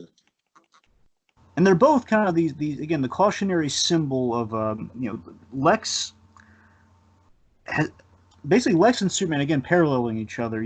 They've become kind of the ultimate cautionary tale of kind of this symbol of communism, like the um, one man force with all this power. Basically, Lex is like he's actually getting approval now. People want Lex. People are on Lex's side, and this is like completely not what Superman expected. Where he thinks with Kennedy, everything's going to go belly up. Where of course with Lex, it's like, oh god, like we're realigning history now. Okay, so now we're seeing that maybe communism, maybe we shouldn't go for that sort of thing. Maybe like we shouldn't be as scared of the Russians as we once were. Basically, we're into that mentality, which this Superman never expected. So, yeah.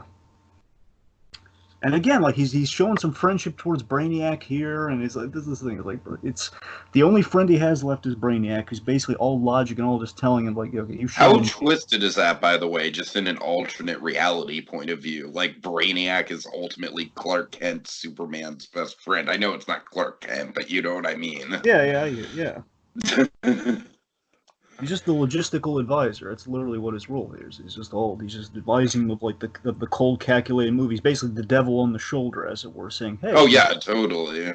It makes sense narratively. Essentially, they are partners in crime, but Superman doesn't know. He thinks he's giving the orders to his Alfred here, essentially. Right.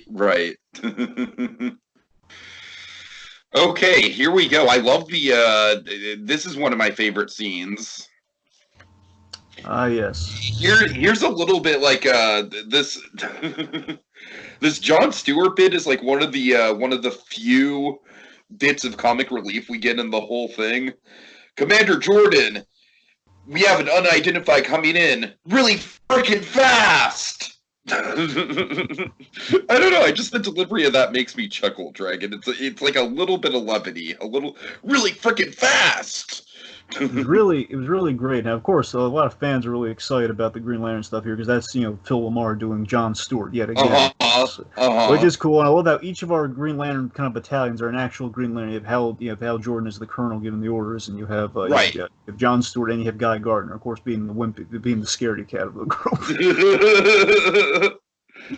So I like this too. I like how, bear in mind, chances are these guys are probably dead, but I like that it's not as obviously like he's not directly. Basically, we don't see like a bloody massacre going on here, so it's a little ambiguous. Like they're wearing Green Lantern rings, they may be fine, but he's hitting them really fast and they're going in the water. But that thing, I like how we're keeping it a little ambiguous, like how brutal he's being with these guys till the end of the scene. Mm-hmm. I like that because again, he's still Superman. Again, throughout this in the earlier scene, Superman made that point again, like to Brainiac. He doesn't want to beat his opponent in the submission. He doesn't want, like, as Brainiac estimates, like over like 6 million dead, or like over like half of 6 million. To the point being, he doesn't want millions dead to get his way. He wants to win the argument. Superman is still winning the argument. These guys are pushing him into invading, and it's like the last straw for him. Where they came to me. I'm still on Superman's side, getting to the threat to an extent, mind you. That little brainwashing thing, but I'm looking to the extent of like, well, again, they're pushing it on. They invaded first. They came his way first. But Dragon, that's great. That's the great thing about the story, though, is just how morally ambiguous it is. It's like you can be on his side, but by the same token, you can see the side of the opposition too. It's a very two-sided fight here. I feel like that is probably one of the reasons why people like this story in general, is just because of the duality of it all. Empathy's the key word, kids. Empathy is kind of the key word of the story here. Understand both sides. So this bit, now this is a better bit here than it is in the book. See, in the book, basically Wonder Woman, she just joins the fight against Superman. Yeah. And in this, it's very much like, I'm not doing this for you. I'm doing this for me. And And I love the visualization here. I love how she looks empowered with the gray hair. That's very cool. Yeah, she's wearing her trauma essentially with the white, and she's also an impartial party. There's no blood on her. Like she's not red, white, and blue. She's not white. She's not red, white, and blue. She's not like the black and gray. She's not the. She's wearing no flag like she was in the previous scene. Is my point. Right. I will say again, Superman, he really does go too far here with I'm empathetic here. Where Superman, again, he was pushed into this, and he thinks he has no choice. Where obviously he does. That's one point. You think Lex Luthor's gonna manipulate me? Do you have any respect for me at all here, man? And again, when Superman throws his punch, you're like, I'm crestfallen, like, oh, Superman, no, and he did. And again, like I love it. She doesn't like. It's not the obligatory thing. She punches him backwards. Like you are a pathetic man. I'm out of here. And it's like that. That's cuts deeper than anything else. Like he really respected her. They were really good friends. And now, it's like you will never see Themyscira again. You've lost the support of like a whole nation. When actual utopia looks like, you're dreaming of a utopia you're never going to see, and that's going with me because you've lost sight of your actual utopia you were trying to build. Mm-hmm. Well said. Well said. And of course, this fun button on here. I wish this was Guy Gardner. This would have made more sense from Guy Gardner, but 60s Hal, I guess. Point being, like 80s Hal in this case. It's like women, right? I'm saying. And again, I can't tell. This is John Stewart's famous line too. Light 'em up. Everyone was really excited when he said that. Oh God. And said that since Justice League, it was like the best Green Lantern moment ever. Light 'em up. I said I love all the Green Lantern constructs too. My favorite bit they brought from the book too is like when they put Superman in a safe and they just keep like layering it and layering it and they keep it getting smaller. It's a really great bit that they realized. So that was awesome. They cut some they had like some classic Superman villains. Like it made no sense for Doomsday to be there in the comic, and it was like they threw it in there for lip service. Like, hey, look at all the Superman characters here. Made sense. Right. Just to keep with the Green Lanterns and Wonder Woman as the mediator. Of course, now there's an imposing image for you. Superman leading the Brainiac ship to the. Oh my God, that's right. That is one of the most striking images in the whole movie for me. It's very it's very Cthulhu-esque, Dragon. Just the whole ship. I gotta tell you, we've seen a couple iterations of Brainiac's skull ship. This is a really neat one. I gotta admit. It is. I love the whole hexagonal hive mind thing, where basically whenever he puts up the shields and everything, it has the hexagon kind of shapes. So this is the other controversial change of the book here. So here's the thing: it's the same scene, but it's a little better in the book, and that's the one. Out of all the changes, I'm going to praise this movie on a lot of things. I'll defend a lot of choices, but I got to admit, though, it's hard to top the piece of paper. Lex Luthor defeating Superman with a piece of paper is really hard to top. Yeah, I hear you. But again, it says the same thing though. It's literally the same things. Like why don't you put the whole world in a bottle? Only he kind of realizes that physically with Lois Lane here, presenting him with the bottle, which is still cool though. It's still a great bit though. It's good symbolism, Dragon. Good symbolism is good symbolism.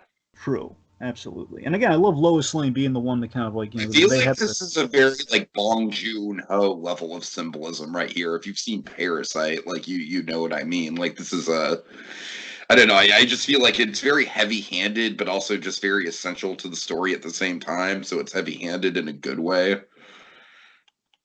Absolutely. So again, Superman in this moment, as per the whole point of the story here, he gets perspective finally, right before he does something really terrible. He gets perspective, via his own kind of admitted failure. That's the whole point. In the comic, the whole thing, the whole bottled city idea, Superman, he does what he can, but he just can't fix Kandor. He just can't. Right. And he's looking at his own admitted failure, which, of course, in this case, is Stalingrad, kind of like basically the symbol of what he was trying to protect. And this still works, just evolves into a fight. That's the only thing here. But it's more Lois's victory, which is nice given the Lois focus we've had to the movie here. It's just Dragon. I will say that Lois Lane in this movie, it's just like, hey, guess what? They managed to it's not just the fact that Lois Lane is a worthless character. It's like you actually need to give her interesting and complex things to do, and that's what they do in this movie. You know what I mean? There's so many interesting kind of like parallels between this and Batman v Superman, specifically the Snyder Batman v Superman. Yeah. So this is so I love a Brainiac here, and again, this is a nice button we add to it as well, where it's like the logic of Brainiac could have restored them at any time, but Superman's ambition and his whole building utopia thing was he tried to replace Stalingrad before he tried to. He made an attempt to fix Stalingrad. Make no mistake, he didn't make the attempt to fix it, but again, he didn't dig deep enough. Like he didn't see through the fact that Brainiac could have done it the whole time. So Brainiac's not lying to him, and then yeah, I could have restored it at any time, but I just chose not to. Right. Right. Because you and I have this aligned mission, we're moving past that. But again, that's the part he's not telling you until right now. So again, like basically Superman, he going back to the core mission of you do everything for the motherland, you didn't even fix the motherland. So that's what kind of like wakes him up here. So it's a nice and unconventional take on the Superman Lois Lane relationship with all this here. That she kind of wakes him up from doing something bad, and again, she reminded him of his humanity, which again is the classic takeaway from the Superman Lois relationship as a whole, which is it's a nice way of getting there. You got to admit, it's really really nice. Mm-hmm. But again, the only hiccup is that in the book you have like Lex Luthor without putting on a suit of armor or anything. He just basically he was so confident that basically Lois had to give Superman this piece of paper, and even if he were captured or something happened to him, like it did in the book before he just basically as the scientist inside the Brainiac ship, he was just like, what did the paper say? What did it say? He just X-rayed the paper, and Superman was brought to his knees. It was so brilliant. Just it's really hard to top. But you know, this fits it. If it's Superman's arc, kind of getting there on his own, that's kind of what you do. The way it went here. But again, this is haunting though.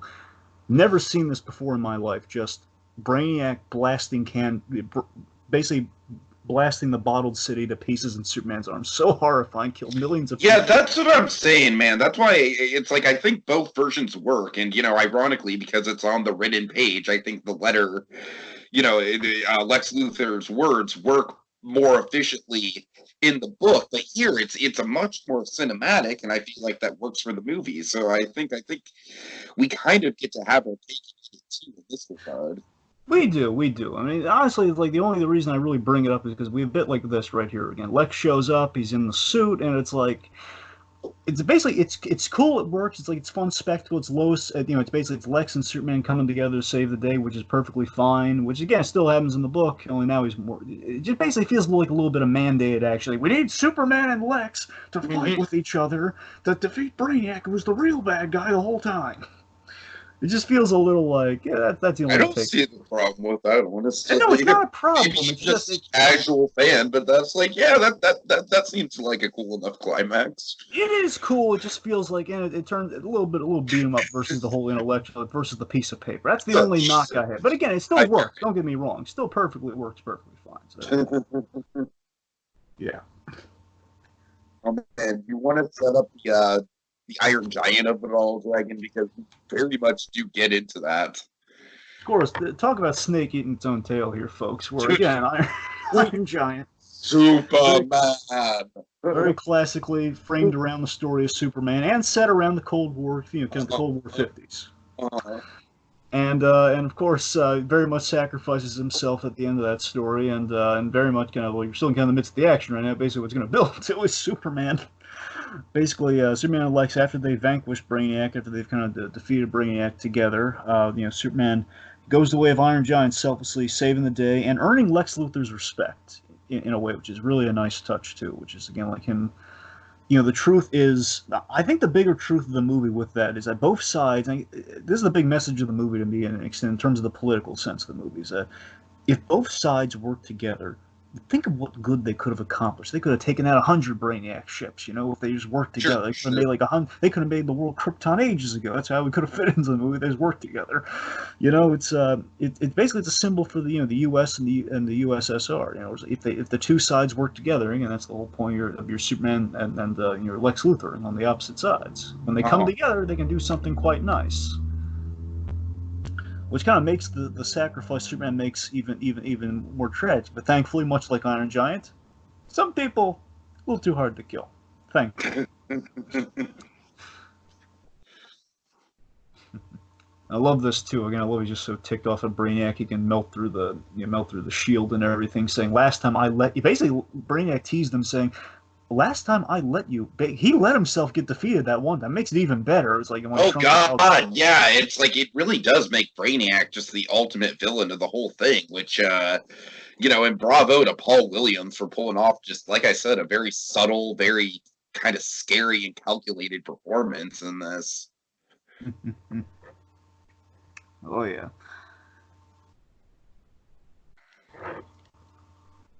So of course, I mean, this bit here too is nice and is perfect. Is absolutely from the book here. Basically, Lex shows up and he's asking, "Okay, well now are you finally going to get out of here?" And basically, the lesson of the movie that Superman kind of takes away here is that as he kind of reaches with Lois on the front lawn, is that I'm not human. This really isn't my world. I mean, I'm happy to be here in the world, but the problem is like I can't. Basically, Tiki, we did the most brilliant thing you can in a Superman story. We kind of referenced what Tom Mankiewicz, the guy who worked on the Dawn of Superman. He always had this brilliant notion. He warned Christopher Reeve when they're doing Superman 4.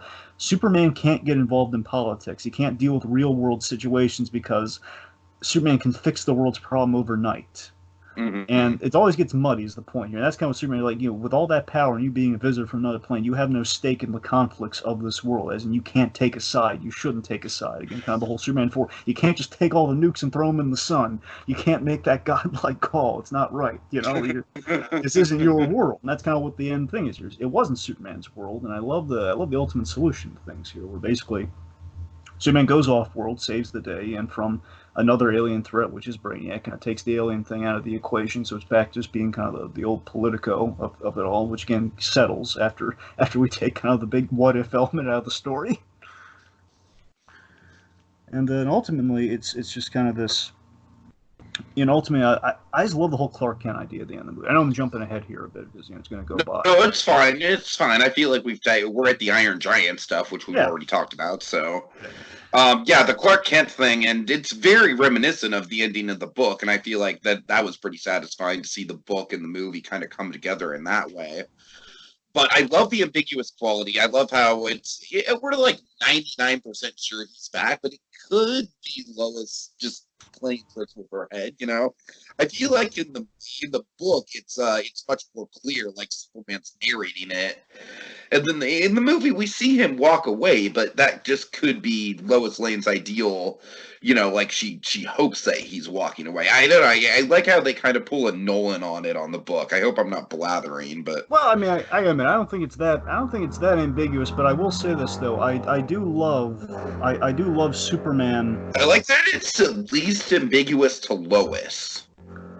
Sure, you're right about it is ambiguous to Lois, yes. But here's the thing. I love. Okay, now we're going to talk about the big thing you want to talk about. So, the book's ending got really ambitious and really heady. Oh my god, dude! And I kind of love it, to tell you the truth, as someone who's a fan of like hard sci-fi. Yeah, and of course, like basically the ending we have here is the dovetail and how it differs and how the book tackles. Of course, right here, I love how Lexi takes no pleasure in his victory over Superman with the whole chessboard kind of thing. Finally, checkmates Superman. That's quite great. Like he won, but he's not happy about it though. He's like, you know what? I lost a valuable opponent, and he was a good man. He was a better man than I kind of like. Superman. It wasn't as clear cut as I thought. It wasn't just like him as like the enemy I could defeat. He was like the man actually had some good ideas, and Lex takes that here. And he channels into like, okay, I'm going to do the right thing. I'm going to make sure we take care of the Russians. I'm going to make sure that, basically, he resigns in the presidency, gives it to Jimmy Olsen. Maybe a little bit of like, hey, maybe too much of a nod to Obama. I don't know. It doesn't really matter. The point being, because he was president in the comics, I don't know. It was not a choice, but it's cool. Uh-huh. Anyway. So, of course, folks, there's a little bit of PS from the book from this scene where basically the story keeps going until Lex dies of old age. And even beyond that, we go billions of years from this. Is what I said. Talk about Nolan endings, man. So the book had the actual Nolan ending where we go billions of years in the future since this ending. And it's a fascinating idea. I really do like it, but it might have been really hard to realize in the feature time that they have. I don't know. Yeah, I mean, you would have needed at least like an extra 5 minutes of epilogue. But I mean, then again, this is most of these DC movies are like 70, 75 minutes. This is pushing an hour and a half. So I don't know. I feel like they could have afforded the extra 5 minutes. Well, they had from like 70 to 80 minutes, I guess, the max, 75 to 80, like 75 to 85 minutes. But here's my point. My point is, so the book, of course, ends with... I love that look by Lois, by the way. It is great. It is great. So here's the thing. So the book, of course, we go billions of years into the future, and basically we reveal that all of these descendants of Lex Luthor throughout the years have been doing It's really good for crazy. It's society, really and bonkers. it's a really genius idea. The idea that what if, of course, famously Superman's father's name is Jor-El. What if the El descended like from Earth into the future, like all these descendants of Lex, and one was like, Jordan L, and basically down the line it would just be shortened to Jor L, L for like the House of Oh Lex, God. which basically shortened to the House of L. And basically we reveal that when Superman was sent off of Krypton, which essentially the idea is like over the years, as we kind of see with our own world now, there's always these talk about the sun doing some changes and stuff. Like, what if we had a red sun? And years and years later, basically Superman telling us the story for that book is basically a mortal man now because of the Uh-huh. red sun. So years later, Krypton's about to blow up because of the sun. Krypton's about to blow up, and he sends Jor-El sends his son not to a different planet, but back in time to hopefully Hmm. stop a lot of this from happening. The only problem I had with the book with that is that there's an implication that we're just going to go through because he still lands in Moscow. It's like he doesn't land in America. Like you think, okay, that's how we kind of like it gets even heavier. And it's like, okay, it's an endless. It's kind of a causal cycle. It's always going to end up being the same story. It's kind of the implication. I was always like a little PS. It was like, that's a heady idea. It's a brilliant idea. And like, well, it's like the same story again and again. I don't know if that was their thinking on this. It was probably like a time thing. I will admit, I will admit, just in terms of like putting a nice bookend on the story and wrapping it up with a nice bow, this works a lot better.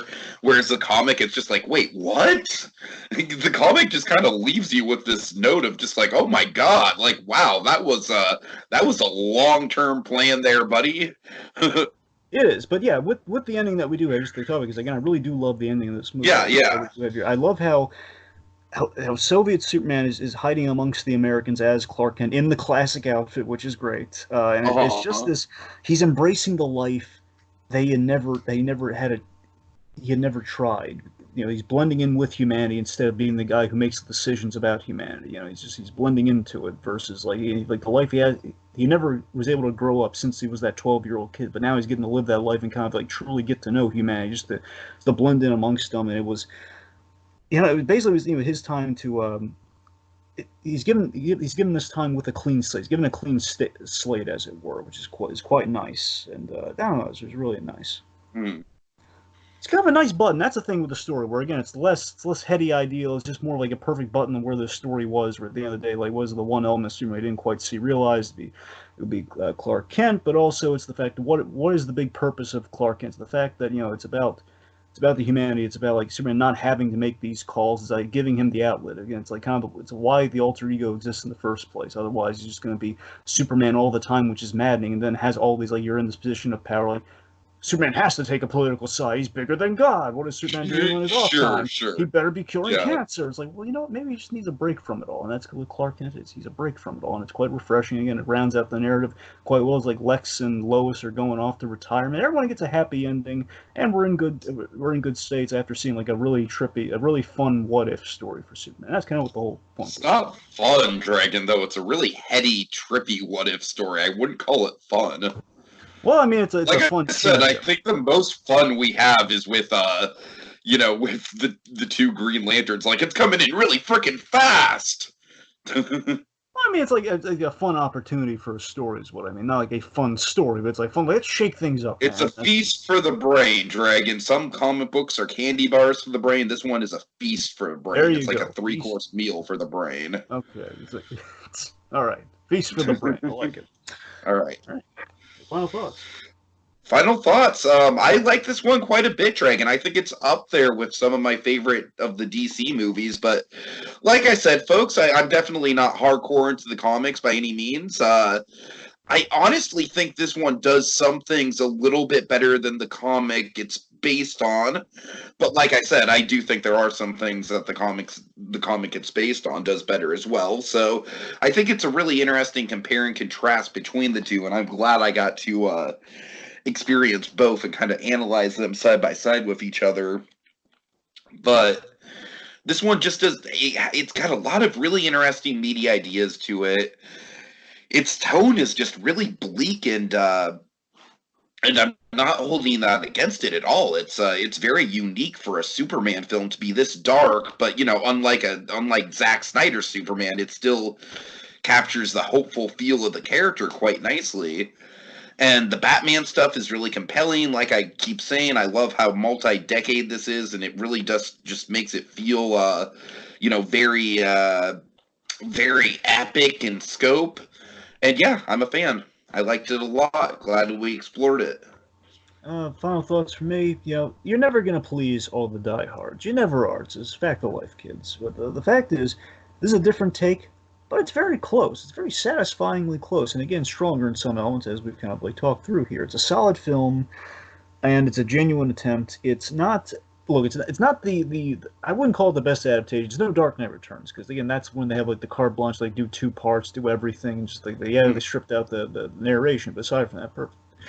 Under the Red Hood, they fixed the biggest problem with that story, made it even better, made the new like the way we see Robin, the whole Robin come back to life story now, and Gotham by Gaslight. Those to me are like kind of the three ultimate adaptations that they've done. I don't think it quite measures up to there, but it'd be like the fourth one in the line if I'm ranking them from that point. Yeah, it'd be in there, be in the top five for sure in terms of the adaptations. But I mean, I got to admit, Dragon. Well, in terms of anime adaptations, yeah, it'd be in the top five for me. But I got to admit, you know what reigns supreme for me over everything else still is Return to the Cape Crusaders in terms of animated films. Sure. In terms of animated films, it wouldn't quite be in the same catalog what we'd be ranking them for, but absolutely, it's a great one. So, point is, core of the story's intact. It's Superman by a different name, different life situation. It gives us perspective on kind of empathizing with other viewpoints as as kind of like as alien as Superman is, his thoughts and feelings are as human as the rest of us, and it's it's the ultimate story of why Superman shouldn't take political sides. They bring it back to the manga. It's kind of great in that sense as well. It's like it disproves the old kind of soundbite of like Superman's a boring character. It's like, no, this is why Superman is not a boring character. Because this is a story, man. This is a story where Superman isn't perfect. That's kind of the big claim to fame. It's a story where we see Superman not perfect. What if Superman went a different way? What if Superman, and what this movie gets to so well. In other words, you're not perfect. Yes, Tiki. Yes. Seriously, it's just kind of this great tale, and again, this really great kind of empathetic version of the Red Sun story. I can really get behind. It's really well done. Maybe not as off the page as the book, but it captures the feel and captures the thrill. Honestly, Dragon, for me, a lot of adaptations that go just off the page are kind of boring, and I like when they change it up, so I don't have a problem at all. Yeah, that's what I'm saying. It is in the fun camp of like a one where we don't follow the source material, maybe to its benefit. Not as much to its benefit as some others, like Under the Red Hood, but this is absolutely it captures the thrill of reading the story for the first time, which is all I wanted, and it really sunk the landing on that, man. I really had a great time with this. Right. Okay, so with that in mind, folks, thank you guys so much for watching this, and we hope you all are, staying well and with everything going on. We hope you're having a decent enough time dealing with everything. You all are in our thoughts. We'll be doing some live stuff soon enough, including a new movie memoirs this weekend. Very excited about that. And yeah, we'll wrap it up. Thank you guys so much for watching. See you later. It's coming in really freaking